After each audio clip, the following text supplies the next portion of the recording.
皆さんこんばんは。お久しぶりの皆さんとのビデオレターというかね、今動画を撮影してます。今のね、ウクライナの状況をまず少し説明したいなと思います。停電がね、各地で起きてます。ウクライナっていうのは循環式の、電気システムが採用されてて、これはもともとソ連時代からのシステムになるんですけど、どこかが攻撃を受けても、ダメになっても他のところから電気が供給されるというようなシステムで、電気が完全になくならない代わりに、どこか一つでも攻撃を受けてしまうと全体への供給量というのが少なくなってしまいます。なので今特にキーウ周辺チェルニゴフだったりとか、このキーウ周辺での電気量っていうのが非常に足らない状況で、例えばキーウは1日12時間、キーウ州はもうほぼほぼ1日電気がないような状況で過ごしてます。僕もね、今こうやって動画を撮影しているタイミングっていうのはライトをつけて撮影している状況で、今インターネットも電気も、水道も停電中なので止まっている状況です。なので必要なことを停電の時にできることをやって、電気が再開した時に、例えば動画のアップロードだったりとか、友人知人との、電話連絡だったりとかを取るような感じにしてます。パニックは起きてないんですけども、ただ非常に不自由な生活が続いていて、この電気があるタイミング、この電気がある3、4時間のタイミングに、洗濯だったりとかご飯を作ったりとか掃除したりとか、あと高層階に住んでる人は移動、エレベーターがないとなかなかね20階とか、そういうところに住んでると、上り下りっていうのができないので、そういうタイミングにできるだけ合わせて、活動するような感じでみんな過ごしてます。あと電気がずっと家の中ないので、電気がついてるエリアに、移動してそこのカフェで時間を過ごしたりとか、っていう感じの、生活が続いてます。で、皆さんからね、すごく多くの心配のメッセージをいただいてて、本当にね、インターネットとか電気がないので、なかなか返事ができてないんですけども、しっかり読ませていただいて、本当に心配をおかけして申し訳ありません。そして、多くの方からの、この心配をするメッセージっていうのを受け取って、非常にそれが大きな励みになってますし、大きなね、感謝をしております。本当にありがとうございます。僕らもね、逐一今 SNS でこう皆さんに連絡ができてはいないんですけども、できるだけ、この今の停電の状況に慣れて、生活ができるように適応してる、順応してるっていうような状況で、まだまだ慣れてはいないんですけども、少しずつコツをつかんで、計画停電が起きても生活できるように、っていう気持ちにいます。ただ非常にイライラはします。生活のリズムが崩れるので、電気がない時に起きても何もできないですから、睡眠時間も日によってバラバラだったりとか、停電のスケジュールももう本当にバラバラだったりとかします。これ以上ね、インフラへの攻撃がなければ、これで食い止められると思うので、その攻撃がないことをみんなで願って過ごしているような状況でございます。で、今回皆さんに、より、ウクライナのことを僕とかステファンとか僕らのメンバーとかは定期的にね、生配信とか動画で意見を、伝えたり僕らのコメントをしたりとかしてるんですけども、そうじゃなくて一般の人、周りの人たちはどういう意見どういう気持ちで過ごしているのかっていうことを皆さんに伝えたいっていうふうに思って、実はインタビュー動画というのを撮影しました。で、このインタビュー動画の中で、いろいろな人、男女に質問を投げかけて、そこに対する答えを、なんていうのかな、答えを聞き取りしている動画になります。で、その動画の中には、いろんな、なんていうのかな、いろんな人の気持ちであったりとか本音であったりとか、なかなかなんていうのかな、こう見ず知らずの人に意見を聞いてみるっていうことは大切っていうか逆に面白いかなと思って今回こういう動画を撮影しようと思いました。すでにねロシアの国内で例えば一般の人にインタビューをして、その人たちの答えをこうメモっていうか録画する動画にするというようなYouTube 動画がいくつか上がってて、非常に日本国内の方から支持いただいてて、皆さん見ていただいているようですので、それのウクライナ語版を、作ったら、皆さんにより多くのことが伝わるんじゃないかなと思って、今回初企画というか初めてのチャレンジです。で今回は僕のアフレコとかではなくて全部字幕にしました。字幕の方が、その言ってる人たちの気持ちであったりとか、声のトーンであったりとか、そういうのが伝わるのかなというふうに思いました。そして今いろんなところで、日本でも例えば北朝鮮のミサイルが飛んできたりだったりとか起きてますけど、世界のパワーバランスがすごく変わってきてます。なので、僕は正直ずっと思ってるんですけど、ウクライナが多分今初めて、パイオニアって言ったらおかしいけど、多分一番トップに、いてて、でそこからいろいろな国でいろんな状況がこれから起きていて、この変革の年、世界が変わっていくんじゃないかなというふうに僕は予想をしています。なので、こういうインタビュー動画を見ていただいて、もし例えば、日本も同じような状況になった場合、違う国が同じような似たような状況になった場合、どういうことを人々は感じるのか、経験するのか、思うのかということを一つの参考、にしていただけたら嬉しいなと思います。もしそういう状況が起きなくても、自分がその人のなんていうかな、分身になってその人の感情を読み取るということも面白いんじゃないかなっていうことで今回は撮影してます。で今回40代から60代の男女の方をインタビューしました。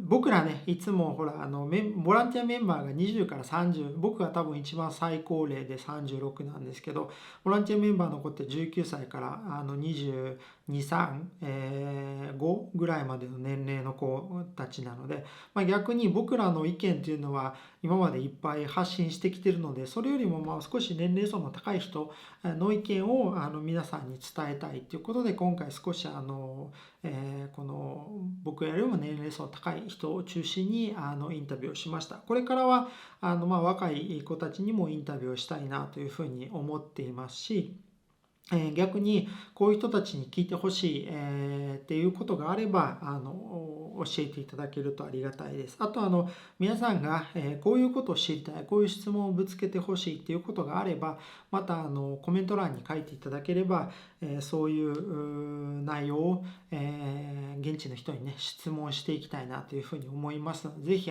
参加していただいて、コメント欄にそういう質問の内容とか提案の内容も書いてほしいですし、あとできればこの現状、ウクライナの現状、キーウの現状をいろいろな人に知っていただきたいので、できればいいねボタンを押していただけると助かります。一ついいねを押していただけると1000人にこの動画が、おすすめで表示されるようなシステムが YouTube 上で今できています。ですので僕もいいねボタンをよく押し忘れるんですけど、もしできればいいねボタンを押してください。あともしこの動画が気に入っていただいて、この内容をより多くの人にシェア、したいという気持ちになったら、ぜひこの動画を友人、知人、いろいろな人に送っていただけるとありがたいなというふうに思います。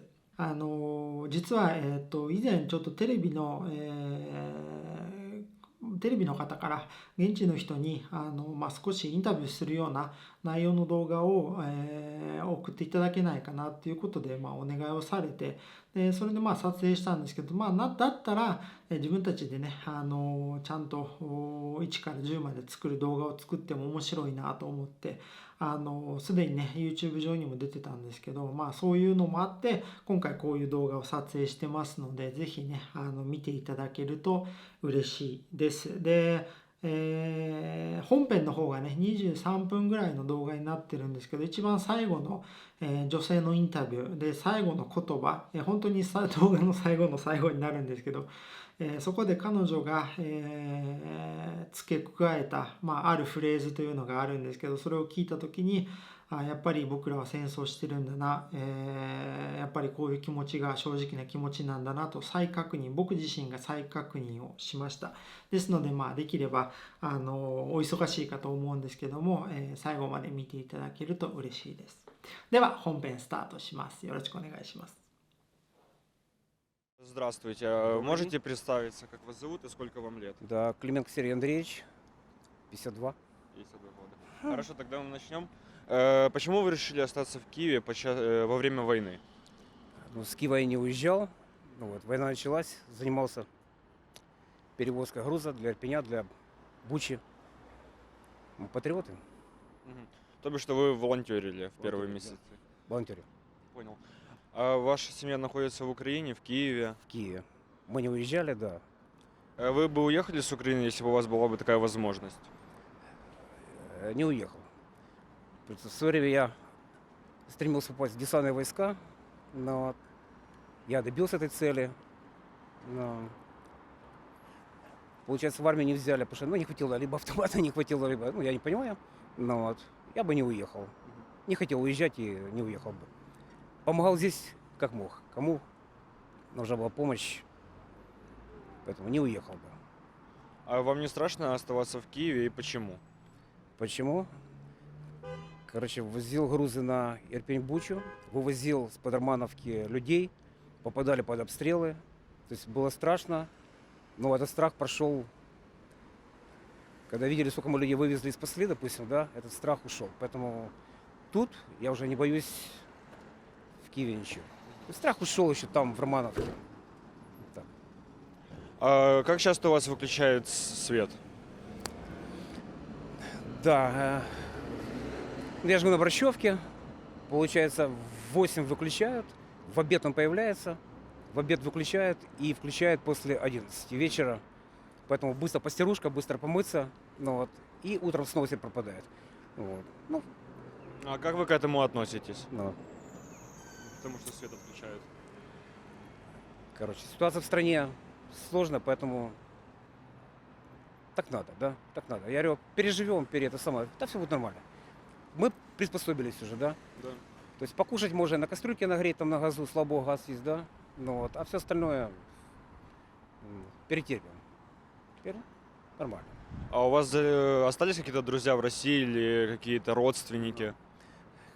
Короче, друзей в России нету. Родственники были в Крыму. По некоторым причинам контакт разорван, потому что полное непонимание, неподдержка. Хотя родственники знают, что все жили в Ирпене, в Буче, Борщевка.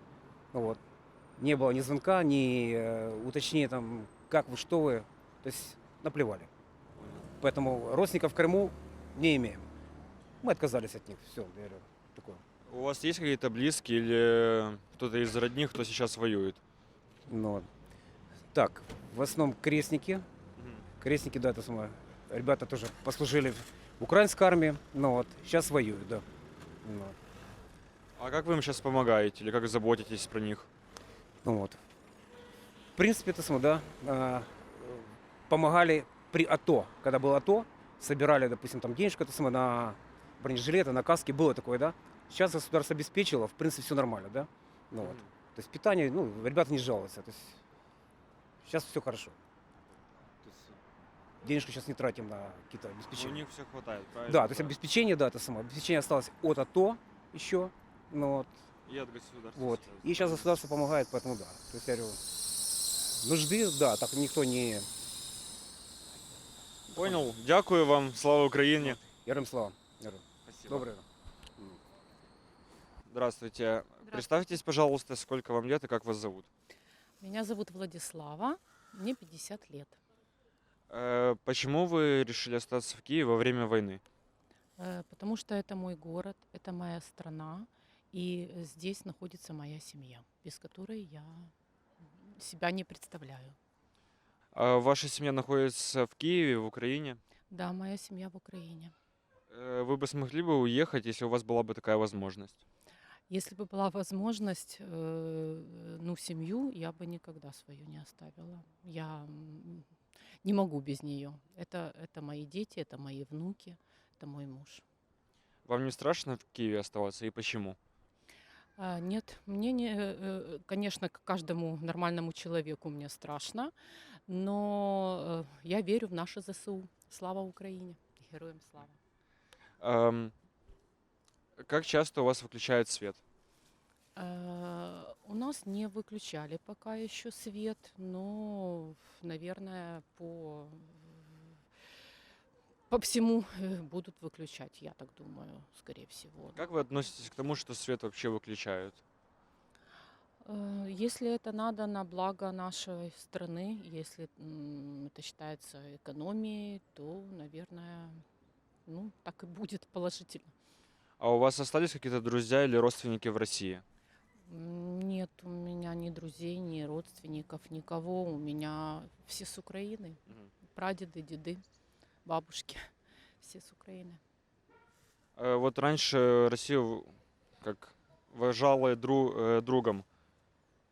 Никогда они у нас не были друзьями. Никогда. Еще мой дедушка покойный говорил, что хуже москаля нічого нема. Понял. У вас есть какие-то близкие или родственники, какие сейчас воюют? Да, есть. У меня одноклассники мои воюют, ребята, и детей одноклассники тоже призванные ребята, они тоже на фронте. А как вы им помогаете или заботитесь про них? В первые дни войны я работала в военном госпитале. Э, Мне очень много друзей из-за границы посылали гуманитарную помощь. Ну, как могла, старалась ее грамотно распределить, чтобы всем все хватило, чтобы у всех все было. Чем могла, тем и помогала. Спасибо вам большое. Слава Украине! Героям слава! Здравствуйте, представьтесь, пожалуйста, сколько вам лет и как вас зовут? Санько Валерий Геннадьевич, мне 61 год. Смотрите, первый вопрос. Почему вы решили остаться в Киеве во время войны? Дело в том, что я переселенец, я из города Мелитополя. И в феврале месяце, когда началась война, мне пришлось уехать, потому что я занимал определенную должность. И я понимал, что в том мире мне места нет. Поэтому мы переехали, 24 февраля выехали из Мелитополя, переехали в Хмельницкую область. Попали в место близкое к военному аэродрому, и там было очень неспокойно, постоянно прилеты. И решили переехать в Киев, потому что здесь у меня дочь, здесь она живет и работает, она врач. И ближе к дочери, ближе к внуку приехали в апреле месяце, переехали сюда, в Киев. Ваша семья находится в Киеве, в Украине? Мама моя находится в оккупированной территории в Мелитополе, она 82 года, она не смогла уехать, осталась там, а я, жена здесь.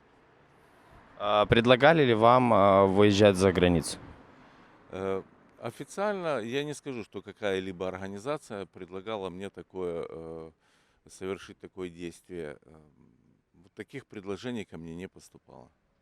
Понял. Вам не страшно оставаться на данный момент в Киеве и почему? Мне не страшно оставаться в Киеве, потому что это моя родина, Украина для меня очень важна.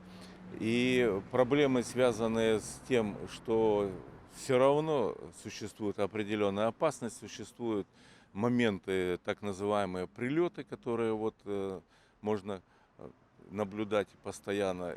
Ну, это не имеет значения, все равно нужно оставаться дома. Правильно. Как часто у вас выключают свет и как вы относитесь к этому? Меры, связанные с тем, что необходимо регулировать нагрузку в электросетях, связанную с тяжелым военным положением и с теми проблемами, которые возникли с разрушением систем энергоснабжения, они без них не обойтись в военное время. И к этому надо относиться с пониманием. Согласен. Следующий вопрос. Остались ли у вас друзья или родственники в России? У меня в России 2 двоюродных брата. Они там живут, они там родились, потому что мамин брат, он сам уехал еще в молодости в Россию, и контакты у нас практически были до 2002 года. После 2002 года у нас были только созвоны по телефону. С начала военных действий я прекратил с ними всяческое общение. Они мне просто теперь стали не то что неинтересны, я их не чувствую своими родственниками. Понял. А есть среди ваших близких или родных те, кто сейчас воюет? Родных, ну, учитывая то, что у меня дочь военная, она майор военно-медицинской службы, я не знаю, как это считает, воюет или нет.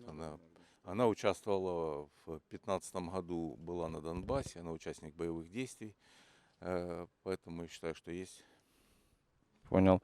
Спасибо вам на этом. Слава Украине. Героям слава! Здравствуйте, представьтесь, пожалуйста, сколько вам лет и как вас зовут? Зовут меня Инна, мне 52 года. Очень приятно. А почему вы решили остаться в Киеве во время войны? Ну, получается, я приехала из Донецкой области, и моя дочь здесь жила и снимала квартиру, младшая. И так как она выехала за границу, я переехала в ее квартиру жить. В общем, То есть вы оттуда- переселенец? Да, переселенка. Предлагали ли вам вообще перебраться за границу во время войны? Вы знаете, официальные лица нет, никто мне лично не предлагал. Просто знакомая, которая выехала, она предлагала, говорит, приезжайте к нам, у нас здесь неплохо, вот так вот. А сами лично хотели бы уехать? А вы знаете, может быть, и попробовала поехать посмотреть просто как в другой стране, но так как я не знаю языка, этот барьер, это тяжело в таком возрасте, поэтому лучше быть дома, в стране, вот так вот. Вам не страшно оставаться в Киеве? Вы знаете, в понедельник я приехала на ЖД вокзал, мне нужно было уехать. Я слышала эти взрывы, страшно, потому что до сих пор то, что было в Донецкой области у меня, но все равно едет лифт, я боюсь, двери кто-то закрыл, тоже страшно, но кажется, что какие-то взрывы, да. Так вот. Понял. Как часто у вас выключают свет и как вы к этому относитесь? Отношусь я к этому положительно, потому что я понимаю ситуацию в стране.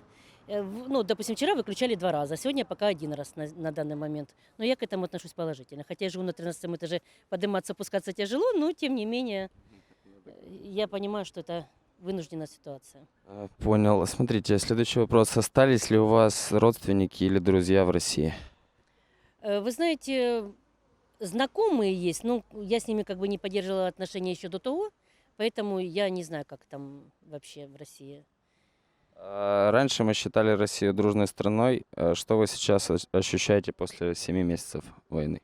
Вы знаете, я даже не после 7 месяцев, я сразу как бы в течение 1 месяца стала относиться отрицательно, потому что и то, что я всегда доброжелательный человек, никогда никому плохого не желала и, нормально, хорошо всегда относилась, то сейчас мне совершенно другие чувства уже, совершенно другие, которых раньше не было.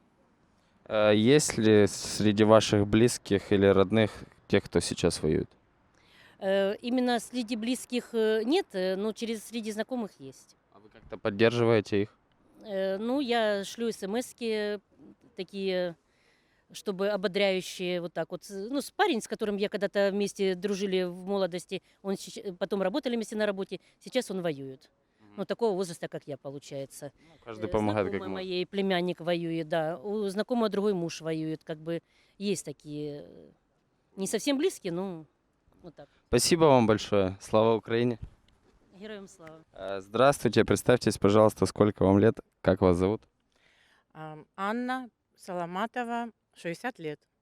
Прекрасно выглядите. Почему вы остались в Киеве во время войны?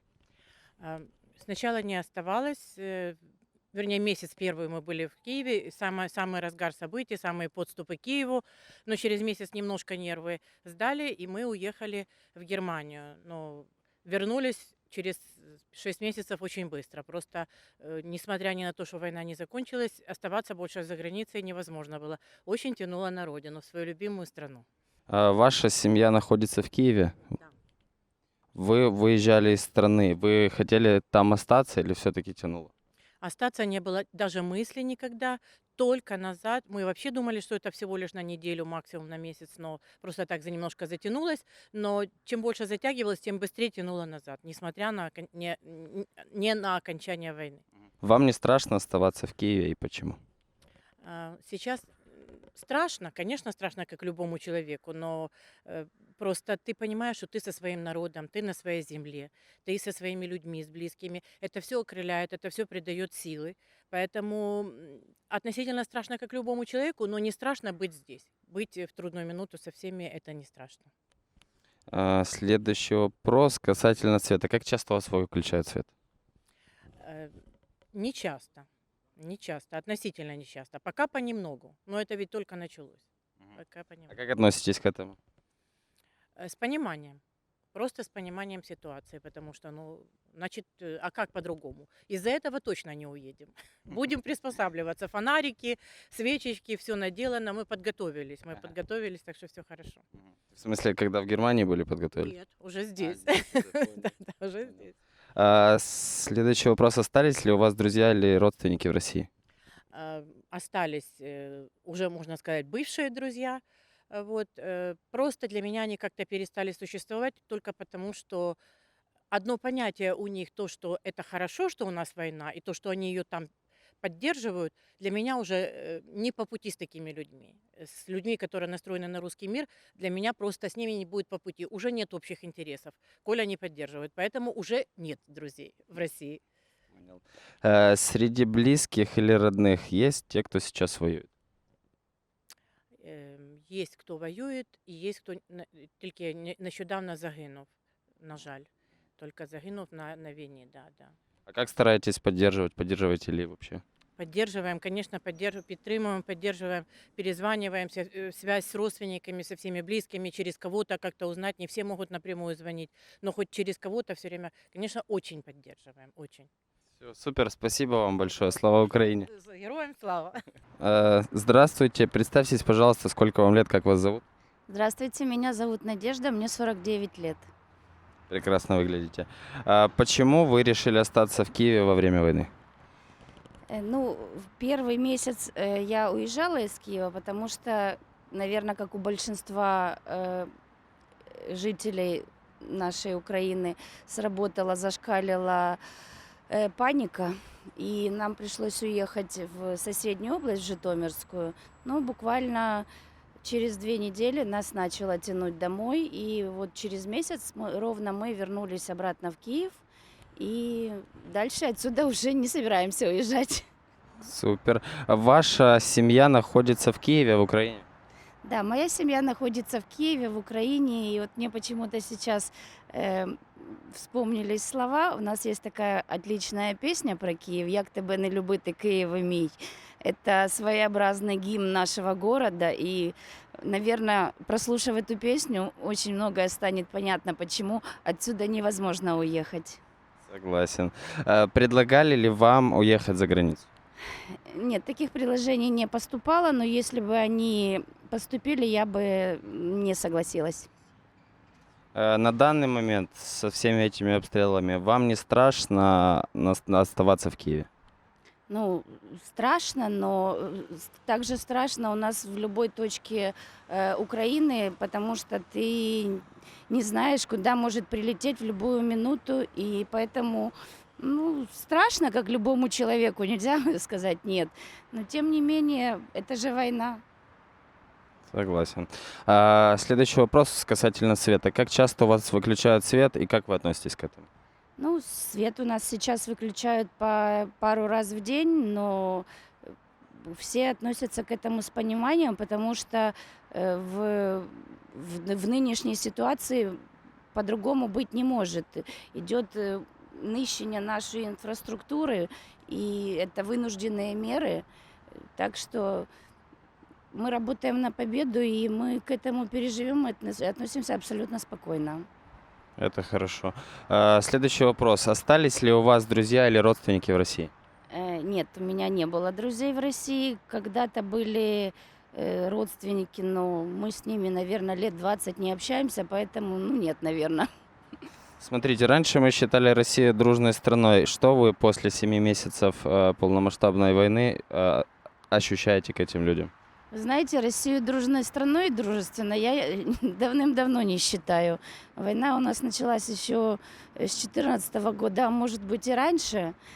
Поэтому нет, никогда я не считала дружественной страной. И жить по законам России никогда бы не хотела. Мы живем здесь, мы люди свободных взглядов, а там жить в каком-то рамочном совдеповском мире не хотелось бы. Согласен. Есть среди ваших близких или родных те, кто сейчас воюет? Да, есть у меня друзья, которые воюют, поэтому, Как вы поддерживаете их или помогаете им чем-то? ну, в частности, их я не поддерживаю, потому что с ними не всегда есть связь, а перечисления я делаю регулярно, Пополняете фонды? да, на фонды, и в том числе на национальный Барактар я тоже принимала участие, поэтому чем могу, всегда помогаю. Супер. Спасибо вам большое. Слава Украине. Героям слава, смерть ворогам. Все буде Україна.